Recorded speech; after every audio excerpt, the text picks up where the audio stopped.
C P John, ഈ KLF-ന്റെ ഒരു പ്രത്യേകത അത് എപ്പോഴും പ്രസക്തമാകുന്നത് ആ സാഹിത്യവേദികളെല്ലാം അത് ഉന്നയിക്കുന്ന ഒരു സംഘപരിവാർ വിരുദ്ധ രാഷ്ട്രീയം എന്ന നിലയിൽ തന്നെയാണ്. ഇപ്പോൾ പിണറായി അവിടെ പ്രസംഗിച്ചതും ആ രൂപത്തിൽ തന്നെയായിരുന്നു. അവിടെ കൈകാര്യം ചെയ്യപ്പെടാൻ പോകുന്ന പല വിഷയങ്ങളും സംഘപരിവാർ വിരുദ്ധ രാഷ്ട്രീയത്തെ എങ്ങനെ മുന്നോട്ട് കൊണ്ടുപോകാമെന്ന് ആലോചിപ്പിക്കുന്ന തരത്തിലുള്ള ഘടകങ്ങൾ ഉൾപ്പെടുന്നതുമാണ്. ഇപ്പോൾ പലസ്തീനായാലും ഒക്കെ, അല്ലെങ്കിൽ വാർ ആൻഡ് വിമൻ, ഇത്തരം വിഷയങ്ങൾ, മണിപ്പൂര്, പലസ്തീനൊക്കെ വരികയാണ്. അവിടെയാണ് ഈ പിണറായിയെ, CPIM-നെ, അത് നേരിടുന്ന അപജയത്തെ ഒക്കെ ചൂണ്ടിക്കാട്ടിക്കൊണ്ടുള്ള MT-യുടെ പ്രതികരണം വരുന്നത്. അപ്പോൾ ആ വേദി തിരഞ്ഞെടുക്കുക, അതിൽ ഈ രൂപത്തിൽ ചില കൂട്ടിച്ചേർക്കലുകൾ വരുത്തുക, ഇയാളെ ഇരുത്തിക്കൊണ്ട് തന്നെ അത് പറയുക എന്ന് നിശ്ചയിച്ചു കൊണ്ട് വരിക, ഇതൊക്കെ യാദൃച്ഛികമാണെന്ന് താങ്കൾ കാണുന്നുണ്ടോ? മുൻപൊരു KLF-ൽ ബ്രിട്ടാസും പിണറായിയുമായിട്ടുള്ള ഒരു അഭിമുഖം ഉണ്ടാകും എന്ന് പറഞ്ഞിരുന്നു, അത് പ്രഖ്യാപിക്കുകയും ചെയ്തിരുന്നതാണ്. പക്ഷേ അതിന് പിണറായി തയ്യാറായില്ല. പലതരം ചോദ്യങ്ങൾ വേദിയിൽ നിന്നും സദസ്സിൽ നമുക്ക് ഉണ്ടാകാനുള്ള സാധ്യതയുണ്ട്. അപ്പോൾ അതൊക്കെ അടച്ചുറപ്പുള്ളൊരു സംവിധാനമാണ് എന്ന് വിശ്വസിച്ച് പിണറായി വന്നിട്ടുണ്ടെങ്കിൽ അത് ജനാധിപത്യത്തിൻ്റെ ഒരു താഴിട്ട് തുറക്കുകയാണോ MD ചെയ്തത്?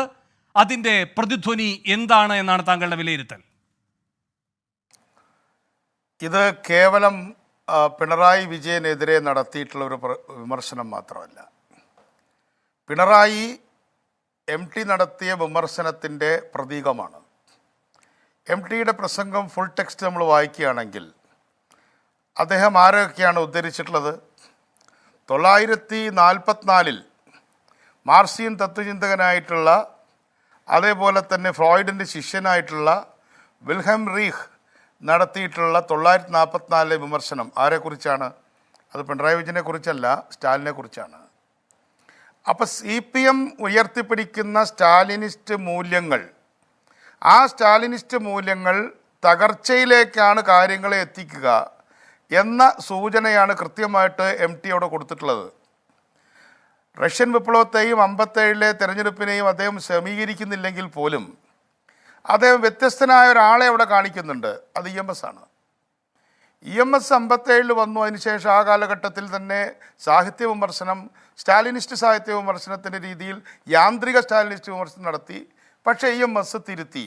ഞാൻ EMS-ന്റെ ഒരു രാഷ്ട്രീയ വിമർശകനാണ്. പക്ഷേ അദ്ദേഹം സ്റ്റാലിനിസ്റ്റ് അല്ലാത്ത രീതിയിലാണ് പ്രവർത്തിച്ചത് എന്നാണ് MT പറഞ്ഞതിൻ്റെ സൂചന. ആ EMS-നോളം സ്റ്റാലിനിസ്റ്റ് ഇതര ചിന്ത നിങ്ങൾക്ക് ഉയർത്തിപ്പിടിക്കാൻ കഴിയുന്നില്ല എന്നതാണ് വിമർശനം. മാത്രമല്ല, അദ്ദേഹം രണ്ടുപേരെ കൂടെ കൊണ്ടുവന്നു. ഒന്ന് ആൻ്റൺ ചെക്കോവും മാക്സിം ഗോർക്കിയുമാണ്. പ്രശസ്തരായ രണ്ട് സാഹിത്യകാരാണ്. മാക്സിം ഗോർക്കി നമുക്കറിയാം, അമ്മ എന്ന ലോകപ്രസിദ്ധമായ മാർക്സിസ്റ്റ് നോവൽ എഴുതിയ ആളാണ്. ലേഡി വിത്ത് ഡോഗൊക്കെ എഴുതിയിട്ടുള്ള ചെക്കോവ് നമുക്കറിയാം, വളരെ വലിയ ഒരു സാഹിത്യകാരനാണ്. അപ്പോൾ അതുകൊണ്ട് ചെക്കോവും മാർസിയും മാർസിയും ഗോർക്കിയും ഒരുമിച്ച് വരുന്നു. അവരും ഇത്തരത്തിലുള്ള മാറ്റങ്ങളെ, സാറിസ്റ്റ് റഷ്യയെക്കുറിച്ചും അതേപോലെ തന്നെ സാറിന് ശേഷമുണ്ടായ സാഹചര്യങ്ങളെക്കുറിച്ച് മാർസിയും ഗോർക്കിയും എല്ലാം പറയുന്ന കാര്യങ്ങൾ അദ്ദേഹം ഉദ്ധരിച്ച് പോയി EMS-ലേക്ക് വരുന്നു. അദ്ദേഹം പിണറായി വിജയൻ എന്ന വയറുപയോഗിക്കുന്നില്ല. പക്ഷേ സാറിസ്റ്റ് റഷ്യയെക്കുറിച്ച് ചെക്കോവ് പറഞ്ഞതും ലെനിനിസ്റ്റ് റഷ്യയെക്കുറിച്ച് മാർസിം ഗോർക്കി ചൂണ്ടിക്കാണിച്ചതും അതേപോലെ തന്നെ റീഹനെ പോലുള്ള ആളുകൾ ചൂണ്ടിക്കാണിച്ചതുമായ എല്ലാ കാര്യങ്ങളും ചേർത്ത് വയ്ക്കുമ്പോൾ 1954-ൽ സ്റ്റാലിൻ മരിച്ചതിന് ശേഷം ക്രൂഷ്ചേവ് നടത്തിയ വിമർശനം യൂതാൻ പാർട്ടി കോൺഗ്രസ്, CPM അംഗീകരിക്കുന്നില്ല, CPI എന്ന് മറന്നുപോയി. CPI ഇപ്പോൾ ഒരു CPM-ൻ്റെ ഒരു ബഹുജന സംഘടനയാണ്, പിന്നെ DYFI എന്നൊക്കെ പറയുന്ന പോലെ. അവർക്കതിൽ വലിയ കാര്യമൊന്നുമില്ല. അപ്പോൾ അവർ ക്രൂഷ്ചേവ് അടക്കം ഉന്നയിച്ചിട്ടുള്ളത് വ്യക്തിപൂജയാണ്. അപ്പോൾ വ്യക്തിപൂജ എന്ന സ്റ്റാലിനിസത്തിൻ്റെ ഏറ്റവും മാരകമായ രോഗം അത് കമ്മ്യൂണിസ്റ്റ് പ്രസ്ഥാനത്തെ കൊല്ലുന്ന വൈറസാണ്. അത് നിങ്ങൾ സൂക്ഷിച്ചോളണം. നിങ്ങൾ പിന്നെ ഫാസിസത്തിനെതിരെ പൊരുതാനും ജനങ്ങൾക്ക് വേണ്ടി പൊരുതാനും തൊഴിലാളി വർഗത്തിന് വേണ്ടി പൊരുതാനും ഉണ്ടാക്കിയിട്ടുള്ള അപ്പാരാറ്റസ് എന്ന് പറഞ്ഞ കമ്മ്യൂണിസ്റ്റ് അപ്പാരാറ്റസ്, അത് വ്യക്തിപൂജ എന്ന വൈറസ് അതിനകത്ത് കയറിയാൽ അത് റഷ്യയിൽ തകർന്ന പോലെ തകരും. 54 സ്റ്റാലിന് ശേഷം യൂതാൻ പാർട്ടി കോൺഗ്രസ് കഴിഞ്ഞ് ദീർഘകാലം പിന്നെ ഉണ്ടായെങ്കിലും 25 കൊല്ലം കഴിഞ്ഞപ്പോൾ സോവിയറ്റ് യൂണിയൻ ഇല്ലാതായി. ഇന്ന് സോവിയറ്റ് കമ്മ്യൂണിസ്റ്റ് പാർട്ടി 6-7% കിട്ടുന്ന ഒരു ചെറിയൊരു പാർട്ടിയായിട്ട് അവിടെ പ്രവർത്തിക്കുകയാണ്. അപ്പോൾ ഇന്നത്തെ MTയുടെ വിമർശനം എന്ന് പറയുന്നത് 944 മുതൽ 2024 വരെയുള്ള നീണ്ട കാലഘട്ടത്തിലെ പുരോഗമന പ്രസ്ഥാനങ്ങളുടെയും മനുഷ്യവിമോചന പ്രസ്ഥാനങ്ങളുടെയും അപജയത്തിലേക്കുള്ള വിരൽ ചൂണ്ടലാണ്. ഈ ചുവരെടുത്ത് വായിക്കുമോ CPM? CPM-ൽ നടക്കുന്ന പിണറായി പൂജ, ആ പൂജ എവിടെ എത്തി? പൂജാരികളായിട്ട് നിയമിച്ചത് പോളിറ്റ് ബ്യൂറോ മെമ്പർമാർ. ഇത് തന്നെ സ്റ്റാലിനും ചെയ്തത്. ഓരോ പൂജാരിമാരെ വെക്കും, പിന്നെ അവരെ കൊല്ലും. അപ്പോൾ അടുത്ത ആൾ വന്ന് പൂജിക്കും, അയാളെയും കൊല്ലും. ട്രോട്സ്കിയെ കൊന്നതിന് ശേഷം നിരവധി ആളുകളെ കൊന്നു. അപ്പം അതുകൊണ്ട് സ്റ്റാലിനിസ്റ്റ് രാഷ്ട്രീയം പുരോഗമന പ്രസ്ഥാനങ്ങളെ തകർക്കും. നിങ്ങൾ സ്റ്റാലിനിസത്തിൻ്റെ ചളിയിൽ വീണ് കിടന്ന് വ്യക്തിപൂജയിലേക്ക് കൂടെ മാറിയിരിക്കുന്നു. അത് EMS മാറിയിട്ടില്ല. EMS സ്റ്റാലിനിസത്തിൻ്റെ ഭാഗമായിട്ട് തന്നെ ആളുകളെ പുറത്താക്കിയത് ഗൗരിയമ്മയെയും MBR-നെയും ചാത്തുണ്ണി മാസ്റ്ററേയും പിന്നെ P. ഗോവിന്ദപിള്ളയൊക്കെ നടപടിയെടുത്തൊക്കെ ആണെങ്കിലും വ്യക്തിപൂജ എന്ന രോഗം അദ്ദേഹത്തിന് ഉണ്ടായിരുന്നില്ല എന്ന് തുറന്നു പറയാൻ എനിക്കൊരു മടിയില്ല. നാനാർക്കും ഉണ്ടായിരുന്നില്ല. പക്ഷേ അച്യുതാനന്ദനുണ്ടായിരുന്നു. അച്യുതാനന്ദനും പിണറായി വിജയനും കൂടിയാണ് CPM-ൽ ഈ വ്യക്തിപൂജ ഘട്ടത്തിലേക്ക് പാർട്ടിയെ നയിച്ചത്. അതാണ് നീലേശ്വരത്ത് വന്ന ഫ്ലക്സ് ബോർഡ് 2006-ലോ 2007-ലോ ആ കാലഘട്ടത്തിലുണ്ടായ ഫ്ലക്സ് ബോർഡും അതതിന് തൊട്ട് മുമ്പ് കറക്റ്റ് എനിക്ക് ഓർമ്മയില്ല. അവിടുത്തെ ഓട്ടോറിക്ഷ സ്റ്റാൻഡിൽ വന്ന ഒരു ഫ്ലക്സ് ബോർഡ്, VS-ൻ്റെ ഫ്ലക്സ് ബോർഡ് വലിയ വിവാദമായല്ലോ. ആ വിവാദമായതിനു ശേഷമാണ് പിന്നീട് ഇവർ തമ്മിൽ അകന്നതിന് ശേഷം രണ്ടുപേരും വ്യക്തിപൂജ തുടങ്ങി. അങ്ങനെ വ്യക്തിപൂജാധിഷ്ഠിതമായ ഒരു കമ്മ്യൂണിസ്റ്റ് പ്രസ്ഥാനമാണ് ഇപ്പോൾ CPM. VS-ന് ഇപ്പോൾ സുഖമില്ല, അദ്ദേഹത്തെക്കുറിച്ച് ഞാൻ കൂടുതലൊന്നും പറയാൻ ആഗ്രഹിക്കുന്നില്ല. പക്ഷേ ആ മാൻഡിൽ VS-ൻ്റെ വ്യക്തിപൂജാ രോഗം ഈ പിണറായിക്കും പിടിച്ചു. പിണറായി VS-നെ തകർത്ത് അവസാനം ഇന്ന് തോട്ടത്തിലെ ഏകവൃക്ഷമായിട്ട് നിൽക്കുകയാണ്. ബാക്കിയൊക്കെ പുൽക്കൊടികൾ, ഒറ്റ മരേ ഉള്ളൂ. ആ ഒറ്റമരമായി നിൽക്കുന്ന ഒറ്റമരത്തോട്ടമാണെന്ന് CPM. അവരെ CPM-നെ സംബന്ധിച്ചിടത്തോളം ബാക്കി എല്ലാവരും, പിണറായി ഒരു വിഗ്രഹവും ബാക്കി എല്ലാവരും പൂജാരിമാരും മാത്രമാണ്. പോളിറ്റ് ബ്യൂറോ മെമ്പറായ MV ഗോവിന്ദൻ എത്ര അപഹാസ്യമായിട്ടാണ് പറഞ്ഞത്. അദ്ദേഹത്തിൻ്റെ അടുത്തേക്ക് ചെന്നാൽ കരിഞ്ഞു പോവും.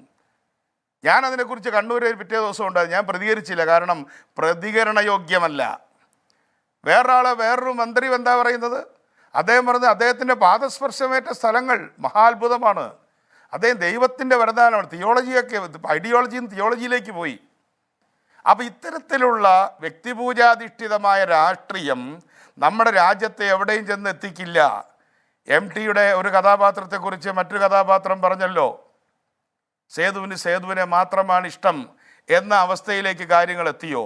ഇവിടെ MT CJ തോമസായി മാറിയിരിക്കുന്നു. ബൈബിൾ കഥ ഉദ്ധരിച്ചു കൊണ്ടാണെങ്കിലും ദാവീദ് രാജാവിനോട് അദ്ദേഹത്തിൻ്റെ ഗുരുനാഥനായിട്ടുള്ള അല്ലെങ്കിൽ പ്രവാചകനായിട്ടുള്ള വ്യക്തി പറഞ്ഞല്ലോ, ഒരു വലിയ തെറ്റ് ചൂണ്ടിക്കാണിച്ചു.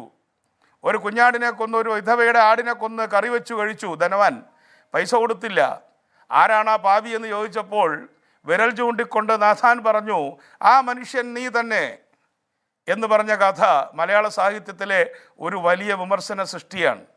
ആ വിമർശന സൃഷ്ടിയെ അനുസ്മരിപ്പിക്കുന്ന തരത്തിലാണ് MT വാസുദേവൻ നായർ ഒരു വലിയ രാജഗുരുവിനെ പോലെ മുഖത്ത് നോക്കി പറഞ്ഞത്, ആ മനുഷ്യൻ നീ തന്നെ. കറക്റ്റ് ചെയ്യാൻ തയ്യാറുണ്ടോ? ഇനിയെങ്കിലും ഈ പൂജ മാത്രമല്ല, മറുഭാഗത്ത് ഇകഴ്ത്തൽ, ഒരു ഭാഗത്ത് പുകഴ്ത്തുക, മറുഭാഗത്ത് ശത്രുക്കളെ താറടിച്ച് കാണിക്കാൻ. സ്ത്രീയാണെന്നോ വൃദ്ധനാണെന്നോ വൃദ്ധയാണെന്നോ ഒന്നും പ്രശ്നമല്ല, അവരെ അടിച്ച് തകർക്കുക. ഒരു ഭാഗത്ത് പുകഴ്ത്തലും മറുഭാഗത്ത് ഇകഴ്ത്തലും. തെറിപ്പടകൾ, പിണറായിയോട് ഞാൻ ചിന്തിക്കാൻ ആവശ്യപ്പെടുകയാണ്. തെറിപ്പടകൾ പിരിച്ചുവിടും എന്ന് പറയാൻ CPM തയ്യാറുണ്ടോ? അപ്പോൾ കോൺഗ്രസ് പറഞ്ഞിട്ടുണ്ട്, BJP പറഞ്ഞിട്ടുണ്ടെങ്കിൽ അവരും പിരിച്ചുവിടട്ടെ.